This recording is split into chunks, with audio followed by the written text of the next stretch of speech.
Hi everyone, it's Roy. I thought I'd show you the preparation for a Piet Oudolf garden that he designed outside of Milwaukee. We're actually growing 15,000 perennials for the project that'll be planted this June.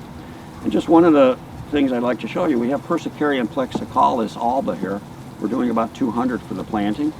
And what Edgar's doing over there, he's dividing ones we bought in half. We're potting them into 4.5-inch containers. So we've got about a week left of potting. We'll have all 15,000 plants finished in 4.5-inch containers. And by the way, the 4.5-inch containers pre-grown makes the project much more economical than running around trying to find everything during the spring time period. And they're all in this house, and we should have everything ready for the project by the first week in June. So I thought you'd like to see how things like this are occurring.